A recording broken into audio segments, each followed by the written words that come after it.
Varicose veins తో బాధపడుతున్నారా? మన ఏవిస్ హాస్పిటల్లో 4,500 రూపాయల లేజర్ స్కానింగ్ ఉచితం. నమస్తే రమ్మగారు. నమస్తే జీ. మనము కథా సరిసాగరంలో సిరీస్ చేసుకుంటున్నాం కదా. శక్తివేగుడి కథ. అవునండి. సో మరి అతను కనకపురికి మళ్ళీ బయలుదేరాడు భార్య కోసం. బయలుదేరాక ఏమైంది, ఇప్పుడు మొదట వాడికి వెతుకుంటూ పోయాడు, చాలా టైం పట్టింది. కానీ ఇప్పుడు తెలుసు అర్థమైపోయింది, ఆ రూట్ తెలుసు కదా. ఈ రూట్లు మొదటవన్నీ దాటుకుని సముద్ర తీరానికి చేరాడు. ఈ సముద్ర తీరంలో ఇతను పడవలెక్కటానికి ప్రయత్నం చేస్తుంటే అతనికి సముద్రగుప్తుడు కనపడ్డాడు. మొట్టమొదటి ఇతన్ని తీసుకెళ్ళాడు. అవును. తీసుకెళ్తే పడవ పగిలిపోయింది, చెరోదారి అయిపోయారు కదా. అతను కనపడేసరికి ఆశ్చర్యపోయాడు. వాళ్ళ పడవ పగిలిపోయింది కదా, నువ్వు ఎట్లా బతికావు అని అడిగితే, మిత్రమా ఇంకా మనకి ఆయుష్ ఉంది, ఆయుష్ వల్ల నేను బతికే ఉన్నాను. నేను ఆ రోజు పడవ పగిలిపోతే నువ్వేమో ఆ చెట్టు దీని పక్కకి వెళ్ళిపోయావు. నాకు ఒక పలక దొరికింది, నేను ఆ పలకను పట్టుకుని తేలుకుంటూ పోయాను. తీరా వెళ్ళగా వెళ్ళగా వెళ్ళగా ఒక పెద్ద పడవ కనపడింది నాకు. తీరా ఆ పడవ వాళ్ళు నన్ను రక్షించమని కేకలు పెడితే ఆ పడవ వాళ్ళు నన్ను పైకి తీశారు. నా అదృష్టం బాగుండి ఆ పడవలో ఉన్నది నా తండ్రే. ఓహో. అంతకుముందు తండ్రి ఎక్కడికో వెళ్ళిపోయాడు, అందుకని ఇంకా ఆయన దొరికేలాగా లేడని ఈ అబ్బాయి ఈ పడవ ఎక్కాడు. ఇది కాస్త పగిలిపోయింది. తండ్రి నన్ను గుర్తుపట్టాడు. ఇదేమిట్రా నాయన, నేను బంగారం తీసుకొస్తానని నేను చెప్తే నువ్వెందుకు చేసావు అంటే, నేను ఇట్లా ఒక స్నేహితుడి కోసం ఈ సాహస కార్యం చేశానంటే నా తండ్రి నన్ను బాగా కేకలేశాడు. నువ్వు చూడు, ఇటువంటి కొయ్య పలకతో మిగిలవు, నేను జాగ్రత్తగా వెళ్ళి ఇంత బంగారం తీసుకొచ్చాను నీకన్నాడు. బోలెడు బంగారం సంపాదించాడు నా తండ్రి. నేను ఆ ఆస్తితోటి హాయిగా ఇక్కడ విటంకపురం ఇక్కడే ఉన్నాను, మేము ఇక్కడ హాయిగా ఉన్నాము అని చెప్పాడు. చెప్పి సరే నువ్వు రా, నా దగ్గర ఉండు కానీ కొద్ది రోజులు అంటే ఇతను అడిగాడు, నేను ఆ కనకపురి మళ్ళీ వెళ్దాం అనుకుంటున్నా, ఎలా వెళ్ళాలి అంటే అతను ఏమన్నాడు, మళ్ళీ ఇక్కడి నుంచి కొన్ని పడవలు బయలుదేరుతున్నాయి, కుదిరితే నువ్వు ఆ పడవల్లో వేటిలోనే వెళ్దు కానీ అవి బయలుదేరడానికి సమయం పడుతుంది కదా, కొద్ది రోజులు మా దగ్గర ఉండు, మన ఇద్దరం చాలా స్నేహంగా ఉండేవాళ్ళం సముద్రంలో, ఇప్పుడు కింద కూడా భూమి మీద కూడా నా ఆతిథ్యాన్ని నువ్వు రుచూద్దు కానీ ఉండమన్నాడు. ఉండమంటే ఇతనికి ఒక బంధువులు ఉన్నాడు కదా, వాళ్ళ మేనమావ కొడుకు కూడా ఈ ఊళ్ళో కనపడ్డాడు. ఆ బంధువుని పలకరించొద్దామని ఊళ్ళోకి బయలుదేరాడు. వెళ్తుంటే ఏమైంది, ఇతను ఒక దాసరాజుతో కలిసి వెళ్ళాడు కదా రెండోసారి. వెళ్ళినప్పుడు ఏమైంది, ఒక పెద్ద చెట్టు మర్రి చెట్టు, ఆ మర్రి చెట్టు కింద అతను అగాధంలో పడిపోయాడు. వీడేమో మర్రి చెట్టుని పట్టుకుని తప్పించుకున్నాడు. ఆ దాసరాజు యొక్క కుమారులు కనపడ్డారు. కనపడి వాళ్ళల్లో ఒకడు పలకరించాడు, నువ్వు శక్తిదేవుడు కదా, ఫలానా ఊరి నుంచి వచ్చిన బ్రాహ్మడివి, మా నాన్నతో కలిసి సముద్రయానానికి వెళ్ళావు కదా నువ్వు అని పట్టుకున్నారు.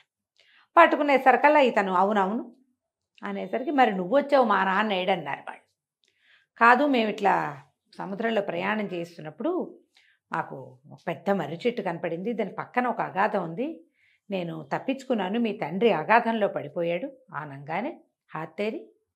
మీరు ఇద్దరు ప్రయాణం చేస్తుంటే ఒకడు అగాధంలో పడి రెండోవాడు ఎట్ట బతుకుతాడు, నువ్వు బతికి జవసత్వాలతో శుభ్రంగా ఉన్నావు, మా నాన్న ఎట్టా చచ్చిపోతాడు, నీ వల్ల కదా మా తండ్రి వచ్చాడు, పనిమాల ఆయన్ని వెతుక్కుంటూ వచ్చావు నువ్వు, పట్టు పద, నీ సంగతి అట్లా కాదు, మేము చండికాలయానికి తీసుకుపోతాం, నిన్ను ఎలాగైనా సరే చండికకి బలిస్తే కానీ మాకు కుదరదు అని చెప్పి ఇతన్ని ఈ చుట్టాలు ఆయన్ని చూడకుండానే, సముద్రగుప్తుడికి తెలియకుండానే శక్తివేగుడిని ఈడ్చుకుపోయారు.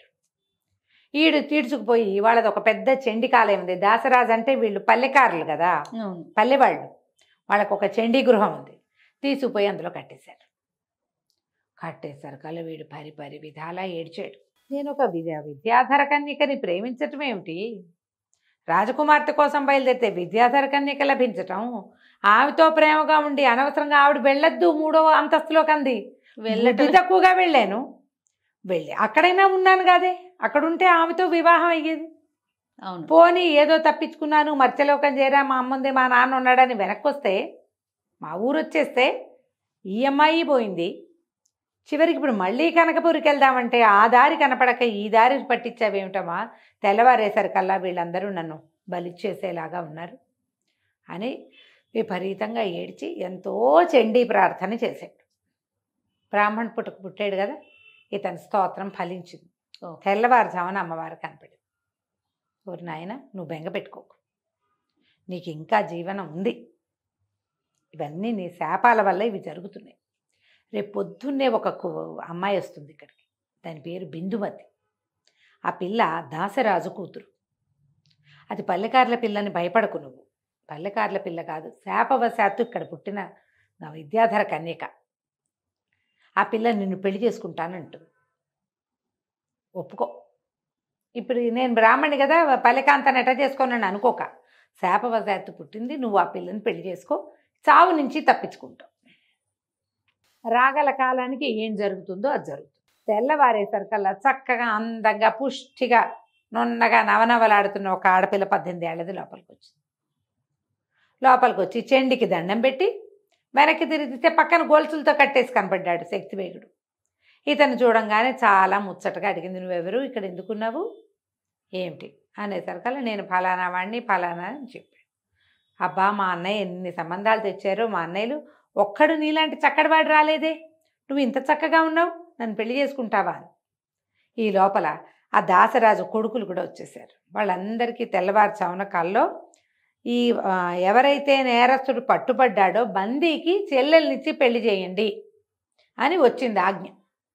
వాళ్ళు ఇతని కట్లోడు తీసి, మా తండ్రి తన ప్రాణం నీకోసం విడిచిపెట్టాడు, ఆయన ప్రాణంతో సమానంగా చూసుకున్నారు బిందుమతి మా చెల్లెలు, ఈ పిల్లని పెళ్లి చేసుకో, మాతో పాటు ఉండన్నారు. ఏం చేస్తాడు, ఎక్కడికి వెళ్ళేవి లేదు, కనకపూర్ లేదు, ఏమీ లేదు. ఈ పిల్ల కూడా ఇంచుమించుగా ఈ కనకరేఖ అంతంగానూ ఉంది. అక్కడ కనకప్రభను చూశాడు, ఆ కనకప్రభ లాగానూ ఉంది. సరేనని పెళ్లి చేసుకున్నాడు. ఈవిడితో కలిసి హాయిగా ఉండేవాడు. ఉంటుంటే ఏమైంది, ఒకనాడు మేడ మీద కూర్చున్నారు. ఇతన్ని ఏ అనుచిత కార్యాలకి వాళ్ళు నియోగించేవాళ్ళు కాదు, ఏదైనా పై పనికి సహాయం మాత్రం చేయించుకునేవాళ్ళు. భార్యాభర్త ఇద్దరు మేడ మీద కూర్చుని కిందకు చూస్తున్నారు. కిందకు చూస్తుంటే వీళ్ళని పల్లెకారులు కదా, ఆ మనుషుల్లో ఒకడు ఒక ఆవుని, మరణించిన ఆవు మాంసాన్ని మోసుకెళ్తున్నాడు. పైనుంచి చూసి ఈయన రోతగా అనిపించి అతను అన్నాడు, అసలు గోవు బతికున్నా మరణించినా కూడా పూజనీయం కదా, ఈ పాపిష్టివాడు ఈ గోమాంసం అంతా తిని హరాయించుకుంటాడా, ఏమి పుటకలు ఇవి, పూజనీయమైన దాన్ని పూజించడం రాని జాతి ఎందుకు మానవులుగా అన్నాడు. అంటే అమ్మాయి అంది, ఏం చేస్తానులే, నేను కూడా అంతే, ఈ చేయకూడని పని చేస్తేనే ఇలా పాపిష్టి జన్మలు వస్తాయి, విద్యాధర కన్యని ఇక్కడ పుట్టాల్సి వచ్చింది నేను అనేసరికల్లా ఏం జరిగిందో చెప్పు, ఏం జరిగిందో చెప్పు అని పదే అడిగాడు. ఆ అమ్మాయి అంది, నేను చెప్పిన ఒక పని చేస్తానని నువ్వు ఒప్పుకుంటే నా విషయం చెప్తా అనేసరికి భార్య సకచిలకలా ముచ్చటగా ఉంది. దీనివల్ల కదా తను ప్రాణాపాయం నుంచి తప్పించుకుంది, లేకపోతే తెల్లవారగానే మెడ ఉత్తరించి చెండికకి బలిచ్చేవాళ్ళు.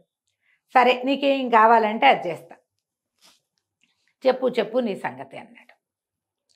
అనేసరికల్లా ఈ అమ్మాయి అంది, మేము విద్యాధర కాంతని, మేము చిన్నప్పుడు వీణ వాయించుకునేవాళ్ళం, అయితే ఏమైంది, వీణ తీగ సాగిపోయింది, సాగితే దాన్ని అక్కడ కత్తిరించి మళ్ళీ ముడేసుకోవాలి, పళ్ళకి పట్టించి కొరికాను దాన్ని, ఆ వీణ తంత్రి గోవు యొక్క నరాలతో చేయబడింది, ఆ గోనరం పంటికి తగిల్చినందుకు నాకు ఇలాగ పల్లెకార్లలో పుట్టవలసిన కర్మ దాపురించింది. మాంసభక్షణ చేసినట్టే గోవు నరం పంటికి నోటికి తగిలింది, పళ్ళకి తగిలిందంటే నాలుగుకి నోటికి తగిలినట్టు. శాపవశాత్తు మరి నాకు నేను చేసిన ఆ దుష్కర్మ వల్లే, శాపం కాదు అది కర్మ, దానివల్ల నేను ఇట్లాగా గోమాంసం తినే వాళ్ళ మధ్యలో పుట్టవలసి వచ్చింది. అవడానికి విద్యాధర కాంతని చూడు, ఇట్లా ఈ పని చేసినందుకే, ఆ చిన్న పొరపాటుకే తెలియక చేసినందుకే నాకు ఇది వస్తే, తెలిసి ఈ గోమాంసం తినే వాళ్ళ కర్మ ఏమవుతుందో అన్నది. అయ్యో అలాగా, నువ్వు విద్యాధర కన్యకవా, అదే ఇదే అన్నాడు. అన్నాక నీకేదో కావాలన్నావు, ఏం కావాలి అని అడిగాడు. అడిగేసరికి అలా అమ్మాయింది, మరి అనతి కాలంలో నీకు ఇంకో పెళ్ళవుతుంది, నేను ఉంటాను, ఇంకో పెళ్ళవుతుంది, కొన్నాళ్ళకి ఆ అమ్మాయి గర్భవతి అవుతుంది. తను ఆశ్చర్యంగా వింటున్నాడు. దీనికి ఎట్లా తెలుసు, గర్భవతి అయ్యాక 8వ నెల వచ్చాక దాని గర్భం ఛేదించి ఆ పిండాన్ని తెచ్చి ఇవ్వాలి నాకు అన్నది. నిర్ఘాంతపోయాడు. ఏమిటదా, గర్భం ఛేదించటం ఏమిటి, పిండాన్ని నీకు తెచ్చి ఇవ్వటం ఏమిటి, నేను అట్లాంటి పని చేయను అన్నాడు. ఈ అమ్మాయింది, మరి ఇందాక ఒట్టేసావుగా నువ్వు, నాతో నీ విషయం చెప్పించడానికి నువ్వు ఒట్టేసావు, నువ్వు ఒప్పుకున్నావు, చేసి తీరాలి. అయితే ఇతనేమనుకున్నాడు, సింధుంపదగా ఇదేమిటో విచిత్రమైనవన్నీ అడుగుతోంది, నేను ఎవరినో పెళ్లి చేసుకోవటం ఏమిటి, దానికి గర్భం రావటం ఏమిటి, గర్భ విచ్ఛత్తి, నా భార్య యొక్క గర్భాన్ని నేనే విచ్ఛత్తి చేసి పిండాన్ని తెచ్చి దీనికి ఇవ్వటం ఏమిటి అనుకుని, సరే మనకు వివాహం ఎప్పుడవుతుందో చూద్దాం. ఇవి నవీన్ వివాహం మాత్రం తప్పదు అని చెప్పి సరే ఊరుకున్నాడు, చూద్దాం అనుకున్నాడు. కొద్ది రోజులు గడిచాక ఒకనాటి సాయంకాలం భార్య భర్త కూర్చుని ఉంటే బావమరదులందరూ పరిగెత్తుకొచ్చారు. నువ్వు తాపీగా కూర్చున్నావు, పెద్ద పంది వచ్చేసింది ఊళ్ళోకి, మా ఒక్కళ్ళ వల్ల కాదు, ఏదైనా పెద్ద ఆయుధం పట్టుకుని విల్లు ధనుస్సు పట్టుకుని రా నువ్వు. వీళ్ళేమో ఒట్టిగా కత్తి కటారు, వాళ్ళు శక్తివేగుడేమో బాణం వేయగలిగిన వాళ్ళు. అనేసరికల్లా ధనుస్సు పుచ్చుకుని దిగాడు, పరిగెత్తేసరికల్లా పెద్ద పంది, ఎంత పెద్దదో, ఎంత వీళ్ళు కర్రలు విసిరినా దానికి తగల, దానికి కొట్లైపోయారు. ఇతను ఏం చేశాడు, పరిగెడుతూనే ధనుస్సుకి బాణం సంధించి బాణం వేసి కొట్టాడు. ఆ పంది, బాణం తగిలిన పంది ఒక కొండ గుహలోకి వెళ్ళేసరికల్లా వీళ్ళంతా ఏమన్నారు, నువ్వు కొట్టావు, అది లోపలికి వెళ్ళి పడిపోయి ఉంటుంది, వెళ్ళి చూసిరమ్మన్నారు. వాళ్ళంతా బయట ఉండిపోయారు. ఇతను గుహలోకి వెళ్ళాడు. ధైర్యస్తుడు, అతను తెంపరివాడుగా లోపలికి వెళ్ళిపోయాడు. గుహలోకి వెళ్తే గుహ అంతా చీకటి, లోపల నుంచి ఒక రకమైన గుర్రు అది వినపడుతోంది. ఒక నిమిషం అయ్యాక గుర్రు కూడా ఆగిపోయింది. అంటే పందికి దెబ్బ తగిలి అది గూర్నిస్తూ లోపలికి వెళ్ళి మరణించుంటుంది. ఇతను లోపలికి నడిచేసరికి లోపల నుంచి అద్భుత సౌందర్యవతిగా ఉన్న ఒక 18 ఏళ్ల పిల్ల బయటకు వచ్చింది. చెడిపోయాడు. ఎవరు నువ్వు అన్నాడు. అనేసరికల్లా అమ్మాయింది, నేనేం చెప్పను, ఒక విద్యాధర రాజకుమార్తెని, ఉత్తుంగభుజుడు అనే ఒక రాక్షసుడు నన్ను ఎత్తుకొచ్చాడు. వాడు పంది రూపంలో తిరుగుతూ ఉంటాడు. మా తండ్రికి తెలీదు, దక్షిణ దిశకి రాజు మా నాన్న. ఇతను నన్ను ఇక్కడ దాచిపెట్టాడు. అయితే ఇప్పుడు పంది రూపంలోనే తిరుగుతాడు అతను. అమ్ము తగిలి లోపలికి వచ్చేసాడు. అతను మరణించాడు. నేను ప్రాణాలు దక్కించుకుని బయటకు వచ్చేసానండి. అనేసరికల్లా ఈ అబ్బాయి అన్నాడు, నేనే కొట్టాను ఆ పందిని అన్నాడు. ఆ పిల్ల చాలా సిగ్గుపడి, నన్ను రక్షించటానికి నన్ను చెరపట్టిన వాడిని అంబుతో కొట్టిన వాడే నా భర్త అని నాకు చెప్పబడింది. నువ్వే బాణం వేసి కుట్టావు కాబట్టి నువ్వే నా భర్తవి.